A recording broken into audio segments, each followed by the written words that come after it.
Imagine waking up every day at 6:30 in the morning.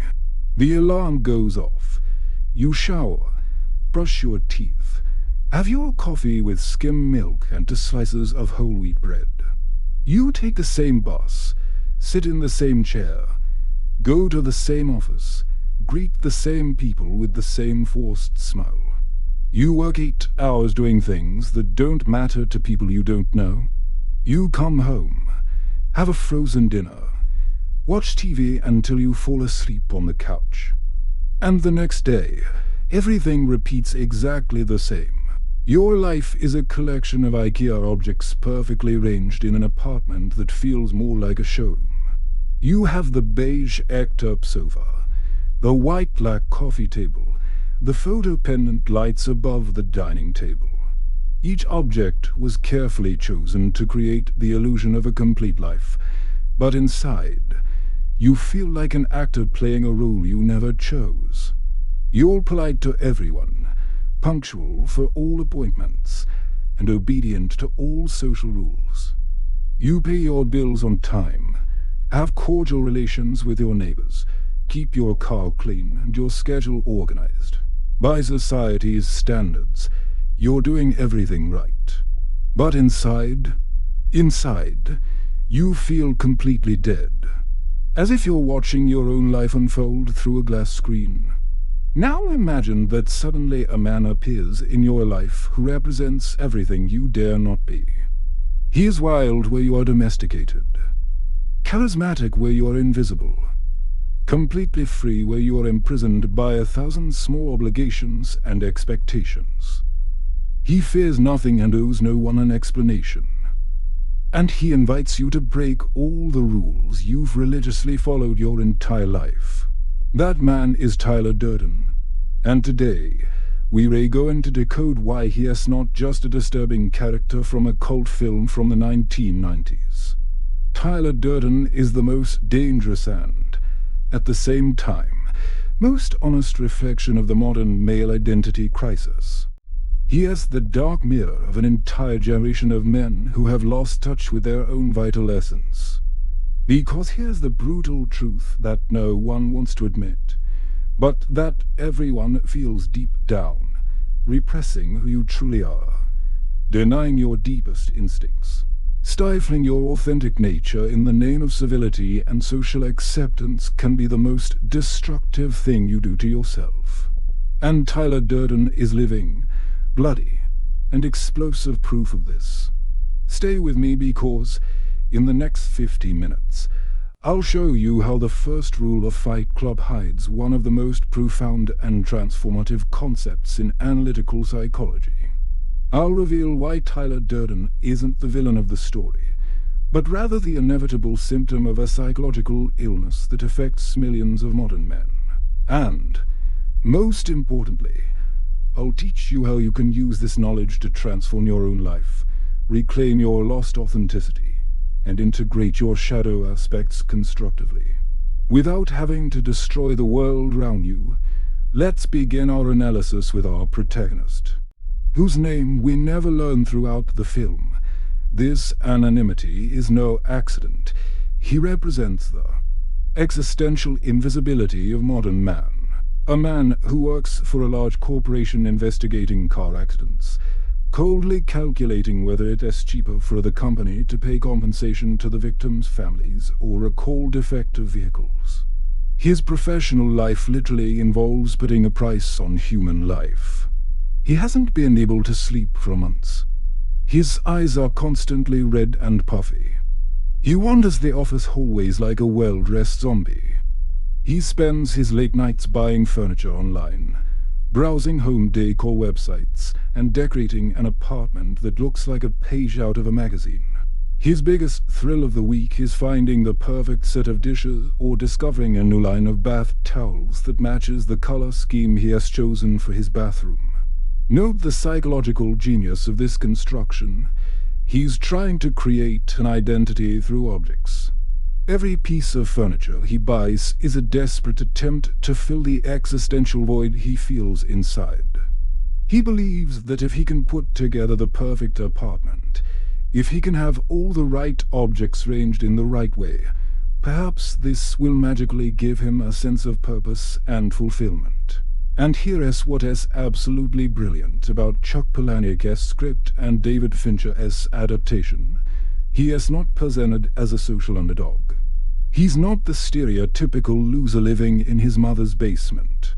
On the contrary, he has a respectable job at a large corporation, earns a decent salary, has the money to buy what he wants, and maintains a proper social appearance. By conventional societal standards, he's making it. He's exactly what our parents told us to become. But inside, he's dying of boredom, loneliness, and existential despair. He's completely lost touch with anything that could be called passion, purpose, or authenticity. His life is an empty performance for an audience that isn't even paying attention. If you've ever felt this way, if you've ever had that suffocating feeling of living on autopilot, doing everything society expects of you, following all the rules of the game, being responsible and reliable and polite, but feeling completely empty and disconnected inside, you're not alone. You're not crazy. You're not weak or ungrateful or depressed for no reason. This is the central pain, the existential wound of modern masculinity. Being forced to become the obedient good guy, the civilized man who never bothers anyone, who never makes waves, who always does the right thing by social standards, but who in the process has completely lost touch with his own vital essence, with his deepest instincts, with what makes him feel genuinely alive. The narrator represents millions of men who have followed all the rules of the social game, who have done everything they were told, who have become productive and responsible citizens, but who in the process have sacrificed something fundamental within themselves. He is polite, civilized, socially appropriate, but inside he is hungry, desperately hungry for something real, something authentic, something that reminds him that he is a flesh and blood human being, not just a walking social function. And it is exactly at this moment of greatest vulnerability, at this point of psychological breakdown, when the pain of empty existence becomes unbearable, that Tyler Durden appears in a life. Tyler Durden doesn't appear out of nowhere as an external force. This is the first crucial thing we need to understand. He emerges organically from the narrator's desperate psychological need to feel something, anything that is genuinely real. Tyler is the automatic psychic response to years of repression and denial of authentic nature. Notice how Tyler is introduced in the film, first as subliminal flashes in theaters, then as a mysterious presence on the plane, and finally as the confident man on the beach whom the narrator observes with a mixture of envy and fascination. Tyler is tanned, muscular, and completely at ease with himself. He smokes, drinks, has disheveled hair, and wears clothes that reflect his personality, not professional expectations. He is everything the narrator wishes he could be but never allowed himself to be. Fight Club itself isn't created as an act of gratuitous violence or an expression of toxic masculinity, as many superficial critics have interpreted. It's something much deeper and more psychologically sophisticated, a desperate call to adventure.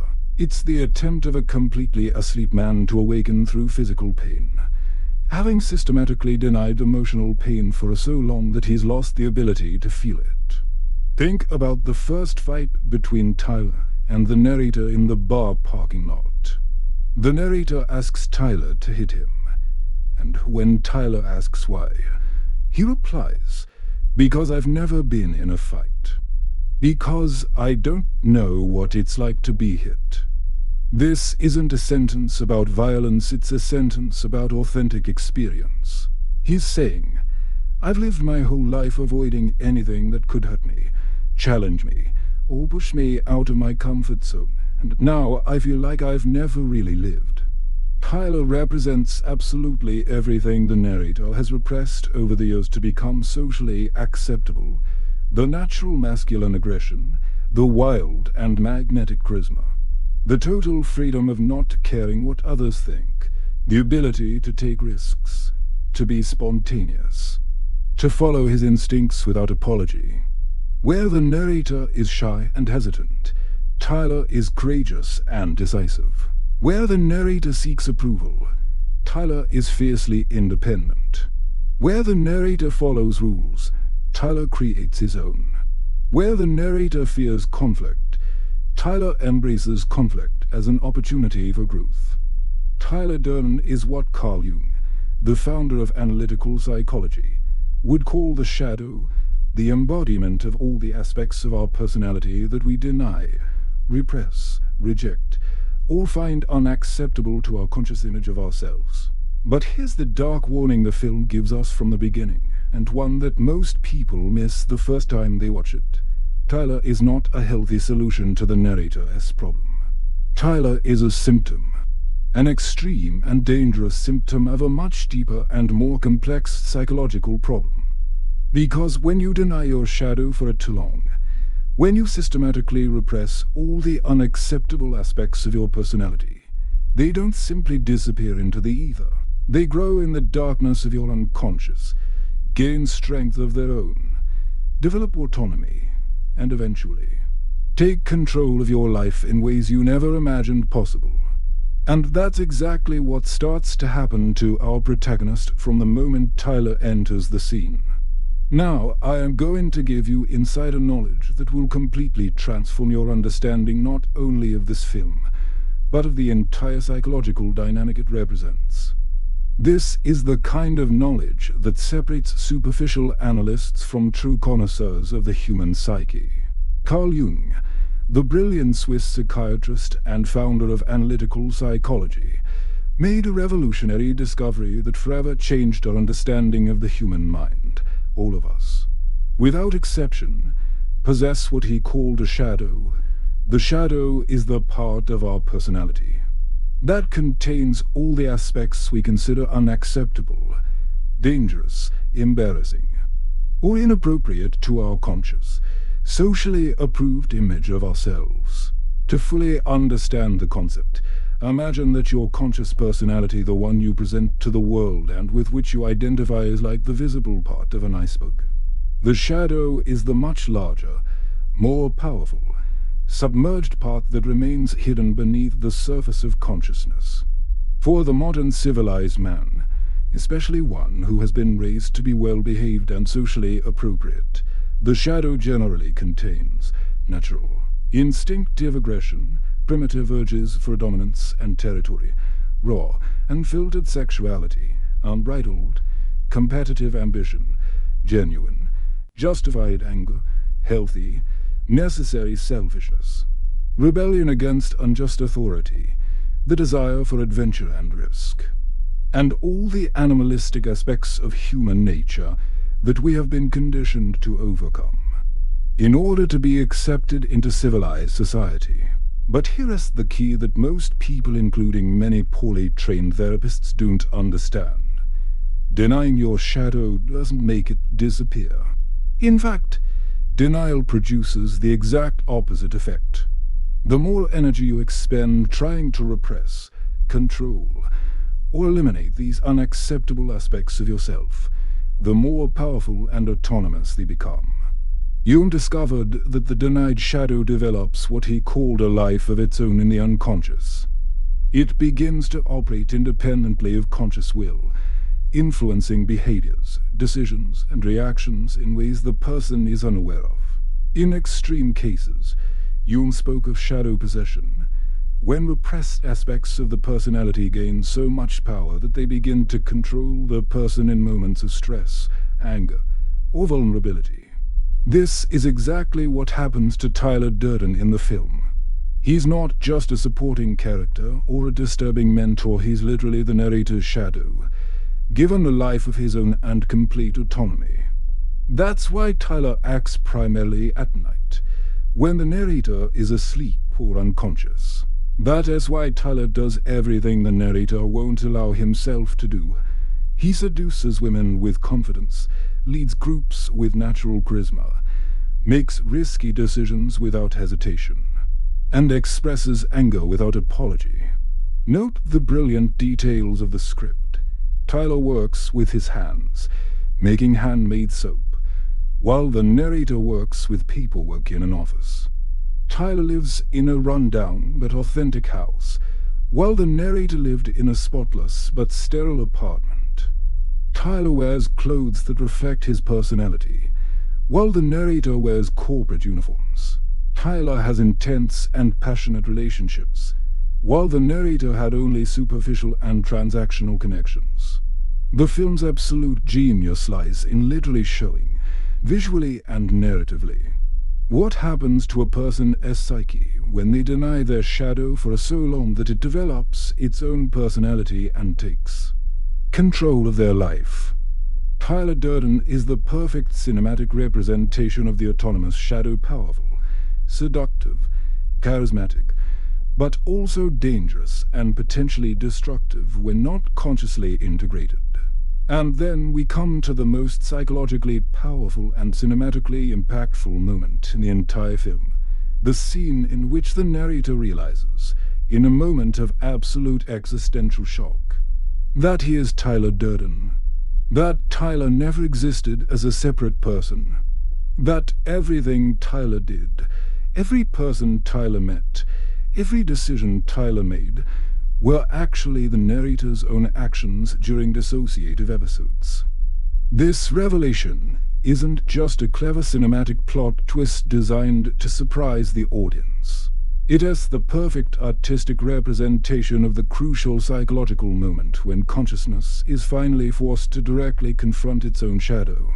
It's the moment when the civilized, socially appropriate persona comes face to face with all the aspects of themselves they've spent their entire lives denying. Observe carefully the narrator's emotional reaction to this discovery. Absolute horror, desperate denial, existential despair. He cannot accept that he is capable of the things Tyler did. He cannot reconcile the image he has of himself controlled, polite, harmless with the reality that he created and led a domestic terrorist organization. This reaction is exactly, precisely, how we feel when we are forced to acknowledge the darkest, most repressed aspects of our personality. When we are confronted with our own capacity for anger, manipulation, selfishness, cruelty, or destructiveness, our first reaction is always denial. I'm not like that. I would never do that. That's not me. But Jung teaches us that this denial is precisely what keeps the shadow powerful and dangerous. As long as we continue to deny that these aspects are part of us, they continue to operate in the unconscious, influencing our behavior in ways we cannot control or predict. Also note that Tyler doesn't magically disappear when he's discovered. In fact, he fights fiercely to maintain control. He argues, manipulates, and threatens. Because the shadow, once it has gained autonomy and power, doesn't want to voluntarily return to the unconscious. It has developed its own agenda and fights to maintain it. This is a crucial lesson many people don't understand about working with the shadow. Acknowledging its existence is only the first step. True integration requires conscious, deliberate, and ongoing work. Now, I want you to do a deep and honest exercise with me. Pause the video if necessary. Grab a pen and paper. Do a real exploration of your own shadow.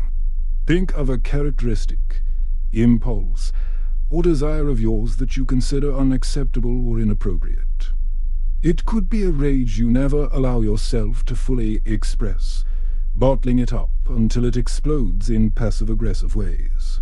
It could be a fierce ambition that you consider too selfish or unspiritual, so you constantly sabotage yourself. It could be a specific sexual desire that you repress out of shame or fear of judgment. It could be a deep need for recognition and admiration that you deny, pretending you don't care what others think. It could be a desire to rebel, to question authority, to break absurd rules, but which you stifle to maintain peace. First, identify the shadow aspect honestly, without judgment. Write on paper, "I have within me the ability to," and complete the sentence. Second, instead of continuing to deny, repress, or fight this aspect, find a constructive and socially responsible way to give it voice and expression. If you've identified repressed anger, consider taking up a combat sport where you can express aggression in a safe and structured way. If it's denied ambition, stop belittling yourself and start that bold project you've been afraid to begin. If it's a need for recognition, stop feigning false humility and allow yourself to genuinely shine. If it's stifle rebellion, identify an absurd rule in your life and consciously question it. The fundamental key is conscious and constructive integration, not destructive and uncontrolled expression. Tyler Durden failed precisely because he tried to take total control, completely eliminating civilized consciousness, the real solution. The path to psychological maturity is to give voice to the shadow in a balanced, responsible, and conscious way, always keeping consciousness in charge of integration. When you finally stop fighting an internal war against your own shadow and learn to consciously, deliberately, and constructively integrate it, something absolutely extraordinary happens in your life. You finally become a psychologically whole, authentic, and genuinely powerful person. The first transformation you notice is energetic. All that massive psychic energy you used to constantly repress, control, deny, and fight fundamental aspects of yourself is now available for creation, growth, genuine relationships, and the pursuit of goals that truly matter to you. It's as if you finally stop driving with the handbrake on. You become dramatically more authentic in your relationships because you are no longer wasting mental energy maintaining a false persona. People begin to respond to you differently because you're finally presenting who you truly are, not an edited and sanitized version of yourself. Your natural charisma emerges because you're no longer trying to hide parts of your personality. Genuine charisma comes from integration, from wholeness, from accepting and embracing your full complexity instead of trying to be a simplified, socially acceptable version of yourself. Your courage increases exponentially because you're no longer afraid of your own impulses and reactions. When you know and accept your own capacity for anger, for example, you no longer need to avoid necessary conflict. You can set clear boundaries, say no when necessary, and stand your ground unapologetically. You become more creative and innovative because you are no longer limited by what is appropriate or expected. Your creativity flows from the wildest, most untamed parts of your psyche, which are also the most original and authentic. Your relationships transform completely. You no longer need constant external approval because you've developed an honest and accepting relationship with yourself. You can genuinely love others because you're no longer projecting your denied parts onto them. You can have healthy conflict because you are not afraid of your own anger or the anger of others. You become capable of real intimacy because true intimacy is only possible when you accept yourself completely. How can you share who you really are if you don't accept who you are? Remember the narrator at the beginning of the film. That sleepless, apathetic man, wandering through the early hours of the morning buying furniture online to try to fill an existential void that seemed impossible to fill. He's with him at the end of the film. He's physically wounded, yes, but finally psychologically awake. He's amidst the chaos of destruction his disintegrated shadow has wrought, but he's conscious, present, and authentic for the first time in years. He is holding hands with Marla, finally able to have a genuine relationship with a real woman because he finally accepts himself as a real man. Complex, contradictory, but whole. He no longer needs the fantasy of civilized perfection because he has embraced his full humanity. He didn't become Tyler Durden. This is the crucial difference that determines whether shadow work is transformative or destructive. He integrated Tyler Durden. Integration means accepting, embracing, and consciously channeling the shadow aspects, not being dominated or possessed by them. Integration means you access the energy, passion, courage, and authenticity of your shadow, while always keeping your mature consciousness in charge of final decisions. You become capable of genuine kindness and firmness when necessary, of real compassion and strength when appropriate, of chosen civility and wild authenticity when the situation calls for it. This is the true reward of the courageous journey of confronting and integrating the shadow. You become the most complete, powerful, and authentic version of yourself. Not a perfect version. Perfection is a neurotic illusion, but a whole, real, vibrant version. Not a version without internal conflict. Conflict is part of the human condition. But a version without internal civil war, where all parts of you work together instead of sabotaging each other. Tyler Durden teaches us the most important and urgent lesson about the identity crisis of modern masculinity. You don't have to destroy the world around you to finally feel genuinely alive inside. You need to stop systematically destroying yourself by denying who you truly are. Tyler's explosive violence, all that destructive rage directed at social institutions and structures, wasn't really directed at the external world. It was directed at his own internal repression, at the psychological prison and the narrator had built for himself through years of social conditioning to be the good guy who never bothers anyone. When you finally stop systematically repressing who you really are, when you embrace your full complexity instead of trying to be a simplified, socially acceptable version of yourself, all that inner violence, all that repressed anger, all that destructive energy magically transforms into creative power, into constructive passion, into life force that can be channeled into building the life you truly want to live. The narrator's journey in Fight Club is a psychological map for every modern man who feels disconnected from his own vital essence, not a map to destructiveness. That's what happens when you ignore the signs for too long, but a map to conscious integration, to wholeness, to finally becoming who you were born to be instead of who you were told you should be. Consciously integrating your shadow doesn't mean becoming a destructive savage or a remorseless sociopath. It means becoming a genuinely whole human, being a person capable of chosen kindness and firmness when necessary, of real compassion and strength when appropriate, of conscious civility and wild authenticity when life demands courage. It means stopping being an actor playing a role you never chose and starting to be the authentic protagonist of your own life story. But here's the deep question that keeps echoing, and which we'll explore in our next video. Consciously integrating our shadow gives us access to our deepest, most transformative personal power. But what if this wasted power is gradually used for evil? What if the journey that begins as healthy integration slowly transforms into one of progressive moral corruption? If this video made you reflect deeply on your own shadow, on the aspects of yourself you're afraid to accept, leave a like to show me how this content is making a difference in your life. Subscribe to the channel and activate the bell so you don't miss any in-depth psychological analyses of your favorite films and series. And tell me here in the comments, honestly and courageously, what aspect of yourself do you most try to repress?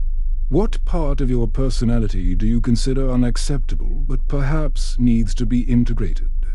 Constructively, let's continue this transformative conversation in the comments. Until the next video, my friend, and always remember, the first rule of Fight Club may be not to talk about Fight Club.